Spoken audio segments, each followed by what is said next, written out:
মানুষের মুখে শুনতাম যে চিটাং মেডিকেল নাকি মানুষের অবহেলা করে, কিন্তু এখানে আসার পরে দেখলাম উল্টা। চিটাং মেডিকেল কি অবহেলা করে, তার থেকে বেশি অবহেলা করে বাহিরে। তো শোনাই আপনাদেরকে কিছু কথা। ফার্মেসি, এখানকার ফার্মেসিতে গেলে ফার্মেসির সামনে যাওয়া মাত্রই 3-4 জন চলে আসবে আপনার কাছ থেকে প্রেসক্রিপশন নেওয়ার জন্য। এমন দ্রুত আসবে মনে হবে যে মানে রুগী আপনার না, রুগী মনে হয় তাদের, এমন অবস্থা করবে। কিন্তু প্রেসক্রিপশনটা হাতে নেওয়ার সাথে সাথে তাদের সব কিছু চেঞ্জ।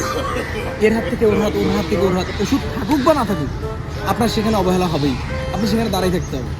আপনার প্রেসক্রিপশন তাদের হাতে যাওয়া মাত্রই তারা অন্য কাস্টমার নিয়ে ব্যস্ত থাকবে, আপনারা আর তারা চিনবে না।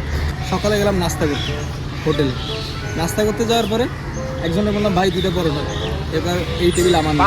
আরেকজনে বললাম ভাই 2টা পরোটা, এবার আমি অর্ডার নিই না। আরেকজন আসছে 10 মিনিট পর, 10 মিনিট পর আসার পরে অর্ডার নিল, একজনের অর্ডার, মানুষ ছিলাম আমরা 2 জন, একজন অর্ডার নিয়ে এসে চলে গেছে। এত তাড়াতাড়ি যে 2 জন মানুষের অর্ডার নেওয়ার সময় তার কাছে নাই। এরপরে একদিন কি হলো, চোর ধরলাম রাত্রে। চোর ধরার পরে চোর সাধারণ পাবলিক তো জানেনি, একটু এক্সাইটেড থাকে, তো 2-4টা চোর থাপ্পড় দিয়ে ফেলছে। এরপরে নিয়ে গেল পুলিশের কাছে। পুলিশের কাছে নেওয়ার পরে পুলিশ বলতেছে আগের চিকিৎসা করে নিয়ে আসো, তারপরে যে তার গ্রেপ্তার করবে।